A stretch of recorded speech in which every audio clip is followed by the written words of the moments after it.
आकाशवाणी. राजेंद्र लेले आपल्याला बातम्या देत आहे. ठळक बातम्या. शेजार धर्म जपण्याच्या भारताच्या धोरणात बांगलादेशचं स्थान महत्वाचं, पंतप्रधानांचं प्रतिपादन. देशातले 94,89,000 रुग्ण कोरोनामुक्त. CMS-1 या संदेश उपग्रहाचं आज होणार प्रक्षेपण. आणि ॲडलेड क्रिकेट कसोटीत भारताची सुरुवात निराशाजनक. आता सविस्तर बातम्या. शेजारी राष्ट्रांशी सौहार्दपूर्ण संबंध प्रस्थापित करत शेजार धर्म जपण्याच्या भारताच्या धोरणात बांगलादेशचं स्थान महत्वपूर्ण असल्याचं पंतप्रधान नरेंद्र मोदी यांनी आज सांगितलं. पंतप्रधान नरेंद्र मोदी आणि बांगलादेशच्या पंतप्रधान शेख हसीना यांच्यात आज दूरदृश्य प्रणालीच्या माध्यमातून झालेल्या शिखर परिषदेत मोदी बोलत होते. कोरोनाच्या जागतिक साथीचं खूप मोठं आव्हान यावर्षी होतं, तरीही भारत आणि बांगलादेश दरम्यान परस्पर सहकार्य उत्तम होतं, ही समाधानाची बाब असल्याचं ते म्हणाले. या साथीच्या काळात औषधं, वैद्यकीय सामग्री, वैद्यकीय कर्मचारी अशा अनेक पातळ्यांवर दोन्ही देशात सहकार्य करण्यात आलं आणि आता कोरोनावरील लस उपलब्ध होईल तेव्हाही हे सहकार्य कायम राहील, असं मोदी म्हणाले. दोन्ही देशात केवळ वैद्यकीय क्षेत्रच नाही तर दळणवळण, व्यापार अशा अनेक क्षेत्रात परस्पर सामंजस्यानं व्यवहार होत आहेत. इतकंच नाही तर सीमा भागातून रस्ता मार्गाने होणाऱ्या व्यवहारातले अडथळेही आता कमी होत आहेत. कालच्या विजय दिनाच्या पार्श्वभूमीवर होत असलेल्या या परिषदेला एक वेगळंच महत्त्व आहे, असं त्यांनी सांगितलं. स्वातंत्र्यविरोधी शक्तींवरील विजयाचं प्रतीक असलेला विजय दिन साजरा करणं ही अभिमानाची गोष्ट आहे, असं ते म्हणाले. यानिमित्त काल आपण या युद्धातल्या हुतात्म्यांना आदरांजली अर्पण केली असून सुवर्ण विजय मशाल प्रज्वलित करून विजय दिनाच्या सुवर्ण महोत्सवी वर्षाचा प्रारंभ केल्याचं पंतप्रधान मोदी यावेळी म्हणाले. अशा 4 मशाली हुतात्म्यांच्या गावांमध्ये आणि देशाच्या विविध भागात नेल्या जाणार असल्याचं त्यांनी सांगितलं. पंतप्रधान नरेंद्र मोदी आणि बांगलादेशच्या पंतप्रधान शेख हसीना यांच्या हस्ते यावेळी चिलाहाटी हल्दीबारी रेल्वे सेवेचा प्रारंभ करण्यात आला. या रेल्वे सेवेच्या निमित्तानं 55 वर्षांच्या खंडानंतर भारत आणि बांगलादेशमध्ये रेल्वे संपर्क सुरू होत आहे. 1965 मध्ये झालेल्या भारत-पाक युद्धाच्या वेळी ही रेल्वे सेवा खंडित करण्यात आली होती. चिलाहाटी हल्दीबारी रेल्वेमुळे भारतातील आसाम आणि पश्चिम बंगाल ही राज्य बांगलादेशशी जोडली जाणार आहेत. देशभरात उपचार घेणाऱ्या कोविड रुग्णांची संख्या सातत्याने घटत असून कालच्या एका दिवसात उपचार घेणाऱ्या रुग्णांची संख्या 9,600 ने कमी झाली. सध्या देशभरात 3,22,000 रुग्ण उपचार घेत आहेत. काल एका दिवसात सुमारे 24,000 नवे रुग्ण आढळले असून गेल्या 4 महिन्यातील हा सर्वात कमी आकडा आहे. देशाचा कोविड रुग्ण बरे होण्याचा दर 95.31% झाला असून आतापर्यंत 94,89,000 रुग्ण बरे झाले आहेत. आज सकाळी संपलेल्या 24 तासात 33,200 रुग्ण बरे झाले. कोविडमधून बऱ्या झालेल्या रुग्णांची संख्या ही उपचार घेणाऱ्या रुग्णसंख्येच्या अंदाजे 30 पट आहे. सध्या देशाचा मृत्यूदर 1.45% स्थिर आहे. काल देशभरातील 355 रुग्णांच्या मृत्यूची नोंद झाली, असं आरोग्य मंत्रालयानं कळवलं आहे. दरम्यान काल एका दिवसात एकूण 11,58,960 नमुन्यांची चाचणी देशभरात करण्यात आली.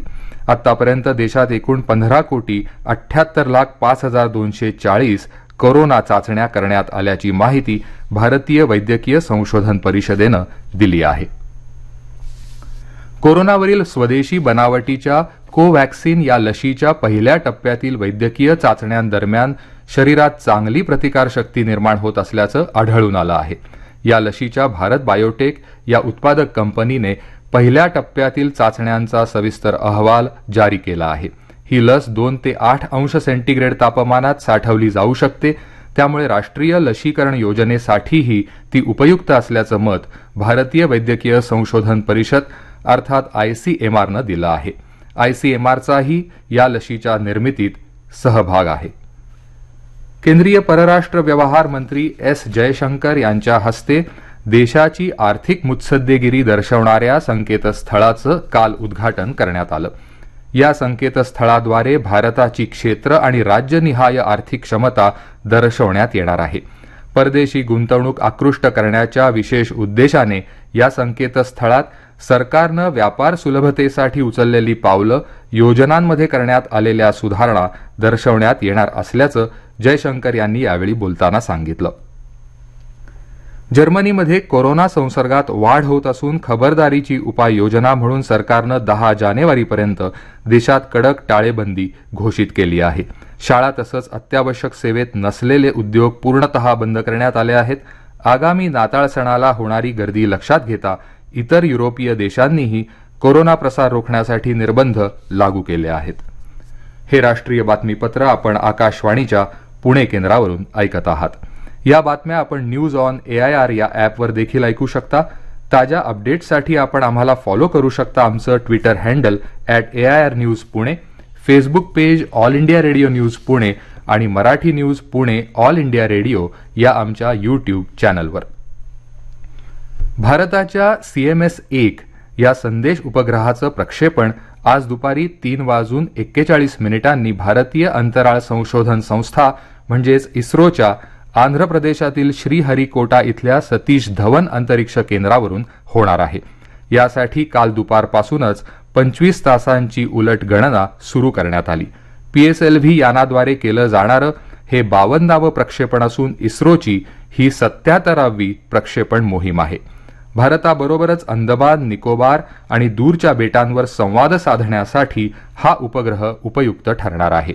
हा उपग्रह 7 वर्ष विस्तारित C-बँड सेवा देणार आहे. प्रसार भारतीचे मुख्य कार्यकारी अधिकारी शशी शेखर वेंपती यांची ब्रॉडकास्टिंग असोसिएशन युनियन या जगातील सर्वात मोठ्या प्रसारण संस्था महासंघाच्या म्हणजेच आशिया पॅसिफिक प्रसारण संघटनेच्या उपाध्यक्षपदी निवड झाली आहे. काल दृकश्राव्य माध्यमांद्वारे युनियनच्या महासभेत ही निवडणूक झाली. शशी शेखर वेंपती यांचा कार्यकाळ 3 वर्षांचा असेल. केंद्रीय माहिती आणि प्रसारण मंत्री प्रकाश जावडेकर यांनी ट्विटद्वारे शशी शेखर यांचं अभिनंदन केलं असून भारताच्या बाजूने मतदान करणाऱ्या सर्व सभासदांचे आभार मानले आहेत. महिला सुरक्षेसाठी आंध्र प्रदेश सरकारने तयार केलेल्या दिशा कायद्याचं अनुकरण महाराष्ट्रात केल्याबद्दल YSR काँग्रेसचे ज्येष्ठ नेते आणि राज्यसभा खासदार व्ही विजयसाई रेड्डी यांनी आनंद व्यक्त केला आहे. या नवीन कायद्यानुसार बलात्कारासारख्या अपराधात गुन्हा सिद्ध झाला तर गुन्हेगाराला 21 दिवसाच्या आत फाशी देण्याची तरतूद करण्यात आली आहे. दिशा कायद्याचा अभ्यास करण्यासाठी महाराष्ट्राचे गृहमंत्री अनिल देशमुख यांनी रेड्डी यांची अमरावती इथं भेट घेतली होती. महाराष्ट्रात दिशा कायदा शक्ती विधेयकाच्या रूपात सभागृहात सादर केला गेला असून सध्या व्यापक अभ्यासासाठी तो स्थायी समितीकडे पाठवण्यात आला आहे.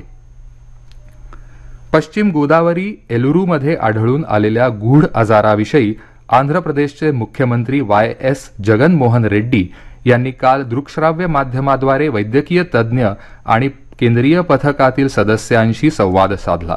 या अज्ञात आजाराचं संभाव्य कारण जाणून घेण्याचा प्रयत्न सध्या सुरू आहे. कीटकनाशकांच्या वापरामुळे हा आजार निर्माण झाल्याची प्रथमदर्शनी माहिती समोर येत आहे. काही दिवसांपूर्वी एलुरूच्या नागरिकांना अचानक ग्लानी, चक्कर येणे, मळमळ आणि डोकेदुखी अशा प्रकारचा त्रास झाला होता. भारत पाकिस्तान आंतरराष्ट्रीय सीमारेषेजवळ सीमा सुरक्षा दलाच्या जवानांनी आज पहाटे 2 पाकिस्तानी दहशतवाद्यांना ठार केलं. अट्टारी सीमेजवळ पहाटे 2:30च्या सुमारास झालेल्या चकमकीत 2 सशस्त्र दहशतवाद्यांना ठार मारण्यात आल्याचं अधिकृत सूत्रांनी सांगितलं. चकमकीच्या ठिकाणी सुरक्षा दलाला मोठा शस्त्रसाठा आणि दारुगोळा सापडला आहे. या भागात शोध मोहीम अजूनही सुरूच आहे. ॲडलेड इथं खेळल्या जात असलेल्या भारत ऑस्ट्रेलिया दरम्यानच्या पहिल्या कसोटी सामन्यात भारताच्या आतापर्यंत 73 गडी बाद 2 धावा झाल्या आहेत. शेवटी पुन्हा ठळक बातम्या. शेजारधर्म जपण्याच्या भारताच्या धोरणात बांगलादेशचं स्थान महत्वाचं, पंतप्रधानांचं प्रतिपादन. देशातले 94,89,000 रुग्ण कोरोनामुक्त.